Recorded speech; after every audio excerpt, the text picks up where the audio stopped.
నూతన వరి వంగడం SSR 4 రకం రైతుల క్షేత్రాల్లో మంచి ఫలితాలు నమోదు చేస్తోంది. ఇటీవలే విడుదలై విశేషంగా ఆకట్టుకుంటోంది. సంగం డైరీ వారు సీడ్ ప్రాజెక్టు కింద రూపొందించిన ఈ రకంలో గింజ నాణ్యత, కంకి పొడవు, దుబ్బు చేత అద్భుతంగా ఉన్నాయని రైతులు తెలియజేస్తున్నారు. SSR 4 వరి రకం గుణగణాలు, రైతుల అనుభవాలను ఇప్పుడు తెలుసుకుందాం.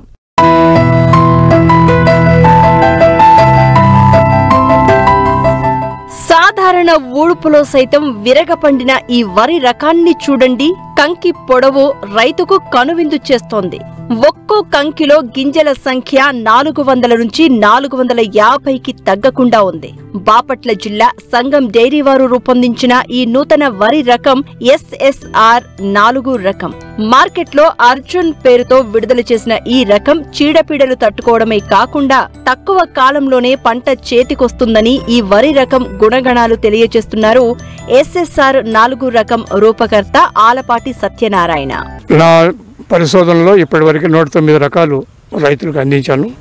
ఇప్పుడు ప్రస్తుతం సంగం డైరీలో పనిచేస్తూ మన ప్రాంతానికి అనువైన రకాలు తయారు చేయడం కోసం సంగం డైరీ వాళ్ళ మిల్క్ ప్రొడ్యూసర్స్ అందరూ కూడా రైతులే కాబట్టి, వాళ్ళ రైతులకి వ్యవసాయం ప్రధానం కాబట్టి వ్యవసాయానికి కూడా సహాయం చేయాలని చెప్పి మంచి రకాలైన విత్తనాలు ఇచ్చి దానివల్ల ఆదాయం పెంచి వాళ్ళకి మంచి దిగుబడి ఆదాయం పెంచాలనేది సంగం డైరీ యొక్క ఆశయం.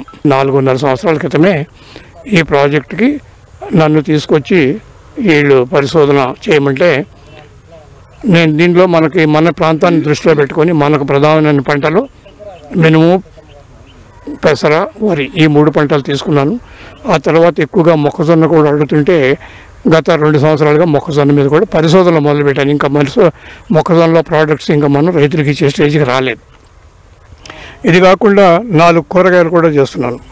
అందులో కూరగాయ పంట కానీ ఒకటి మిరప, మనకు ప్రధానమైన వాణిజ్య పంట. రెండోది చిక్కుడు, మన పందిరి చిక్కుడిని నేను చెట్టు చిక్కుడులా తయారు చేశాను. అది చాలా ఎక్కువ, కొంచెం దెబ్బలు ఉన్న వాళ్ళు 25 సెంట్లు ఉంటే కూడా 2-3 లక్షల ఆదాయం తీసుకోవచ్చు. తర్వాత బెండ, టొమాటో నా ఉన్నది రుద్ర అని చాలా మంచి హైబ్రిడ్ ఇచ్చాము. అది 2-3 మొక్కలు కూడా మీరు మీ ఇంటి ఆవరణలో వేసుకుంటే జాగ్రత్తగా పెంచుకుంటే 10-12 కేజీలు కాస్తాయి. ఇప్పుడు ఈ వరి గురించి చెప్పాలంటే మన కృష్ణా డెల్టాకి 140 రోజులు ఉన్న రకం కావాలి. ఇకపోతే ప్రధాన సమస్య సుడిదోమ కాకుండా ఎండాకు కొద్దిగా మెడవిరుపు, ఇవి మనకు సమస్యలు. ఇవన్నిటికీ కూడా మనం మొక్కలోనే దాన్ని తట్టుకునే రకాలు కనుక్కుంటే రైతుకి మేలని చెప్పి సుడిదోమ తట్టుకునేది, ఎండాకు తట్టుకుని కంకి పొడవుగా ఉండి ఫైన్ రకాన్ని ఈ SSR 4 అనేది ఇప్పుడు రైతులకు అందించాం. ఇది మీరు చూస్తున్న పొలము. ఈ పొలంలో మీరే పర్సనల్గా చూశారు ఎంత పండుతుంది అని చెప్పి అందరూ నన్ను అడుగుతున్నారు. ఎస్టిమేషన్ ఉంటే 40 చెప్పారు, 45 చెప్పారు, 50 చెప్పారు. కాబట్టి ఎంత ఎక్కువ పడితే నాకు అంత సంతోషం. కానీ మనం అనుకున్న దానికంటే ఎక్కువ పడుతుంది. కాబట్టి పండిన రోజున ఈ లోకేష్ గారు మనకు చెప్తారని ఆశిస్తున్నాను. కాబట్టి మీరు కూడా దాన్ని చూడండి. సూపర్ ఫైన్ రకము BPT 15 గ్రాములు ఉంటుంది 1000 గింజలు. ఇది 13.5 గ్రాములు ఉంటుంది. ఇంకో రెండో రకము మీ ఊరిలో వేశారో లేదో, ఈ చుట్టుపక్కల వేశారు, అది SSR 2. అది 130 రోజులే, దీనికంటే ఒక వారం ముందు వస్తుంది. అది గ్లైసిమిక్ ఇండెక్స్ తక్కువ. దానికి మనం తెల్ల బియ్యం తింటే షుగర్ జబ్బు పెరుగుతుంది అనుకునే వాళ్ళకి ఆ బియ్యం తింటే ఆ దిగులు ఉండదు అనమాట. అందుకని చెప్పి దానికి ఆరోగ్య అనే పేరు పెట్టాను. SSR 2 అది కూడా పెద్ద కంకే.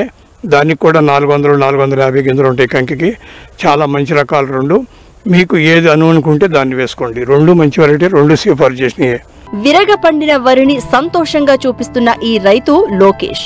బాపట్ల జిల్లా బట్టిప్రోలు మండలం ఐలవరం గ్రామానికి చెందిన ఈ రైతు SSR 4 వరి రకాన్ని 2 ఎకరాల 30 సెంట్లలో సాగు చేశారు. మరో రైతు ఎకరం పావులో సాగు చేశారు. చీడపీడలు ఆశించిన ఈ రకానికి పెట్టుబడులు కూడా తగ్గాయంటున్నారు. అలాగే దిగుబడి కూడా అధికంగా వచ్చే అవకాశం ఉందని చెప్తున్నారు. ఇలా సంగం డైరీ వాళ్ళ విత్తనం బాగుంటుందంటే వేసాను. ఈ సంవత్సరం నాకు SS4 అర్జున్, ఇది తెగులు బాగా తట్టుకుంది. పెట్టుబడి తక్కువ అండి. మెయిన్ పెట్టుబడి తక్కువ, కొంచెం దుబ్బు గాలి, మొన్న వంతా తుఫాను కూడా ఏమీ ఇబ్బంది ఏం జరగలేదు. అప్పుడు కొంచెం ఒరిగినట్టు అనిపించింది, కానీ ఇప్పుడు ప్రజెంట్ మళ్ళీ నిలబడింది. అదే పెట్టుబడి తక్కువ. ఈ విత్తనం అయితే ఎవరైనా వేసుకోవచ్చండి. ఎరువులు అంటే వేసాను కానీ అంత అయితే అవసరం లేదు. నేనైతే 3 కోటాలు వేసాను కానీ కొంచెం లైట్గానే వేసాను. అది వేయిపోయినా పండుతుంది. ఆర్గానిక్ ఫార్మ్ చేసే వాళ్ళకి బాగా బెస్ట్ సీడ్ అండి ఇది. నేను ఆర్గానిక్ ఫార్మింగ్ కూడా చేస్తాను కానీ ఈ సంవత్సరం నేను చేయలేదు. నెక్స్ట్ ఇయర్ దీన్ని ఆర్గానిక్ ఫామ్లో కంపల్సరీ చేస్తాను. దీనికి ఎరువులు అయిపోయినా కానీ ఈల్డింగ్ బాగానే వస్తుంది. ఈ చేను కింద పడిపోదు. నెలలోపు నారేస్తే మంచి దిగుబడి వస్తుంది. నాకు ఆ టైంలో వాటర్ రాగా నెల రోజులు దాటిపోయింది నారుదొడ్లోనే. అయినా కానీ ఇప్పుడు ఒక్కొక్క దుబ్బుకి 30 విలకలు దాకా చేసినవి. కంకికి 350 గింజలు 350 పైన ఉన్నాయి లెక్కేస్తే. బెంగాల్ ఆటు బెస్ట్ అండి. కాబట్టి నాకు ఆ టైంలో దొరకకపోతే మామూలు వాళ్ళతో బెంగాల్ ఆటు మాదిరిగా ఇప్పించాను. పల్సగా నాటు 20 కేజీలు సీడ్ తెచ్చి నేను 2 ఎకరాల 30 సెంట్కి ఇదే మొత్తం సరిపెట్టేలా వేయించాను. హీల్డింగ్ చాలా బాగుందండి. బీబీడీల కన్నా ఒక 1 వీక్ వెనక వస్తుందండి. చుట్టుపక్కల అంతా బీబీడీలు నేను వాళ్ళకన్నా 1 వీక్ ముందు వేసాను. ప్రజెంట్ ఇప్పుడు వాళ్ళతో పాటు వచ్చేసింది సేమ్. కర్ర చాలా లావుగా ఉంది. దానివల్ల దోమ పడినాక అంత ఇబ్బంది ఏమి అనిపిస్తుంది మనకి. పూటాకు కూడా చాలా ఎడల్పు ఉంది. దానివల్ల ఏంటంటే వాళ్ళ ఫోటోసింథసిస్ బాగా జరిగి కంకి బాగా తయారవుతుంది. దిగుబడి అయితే 40 పైన కానీ 40 తగ్గదండి. లాస్ట్ ఇయర్ నేను బీబీడీలు వేసాను. దానికి దీనికి సంబంధం లేదు సార్ అసలు. ఫీల్డ్ కానీ దానికి దీనికి చాలా బాగుంది ఈల్డింగ్.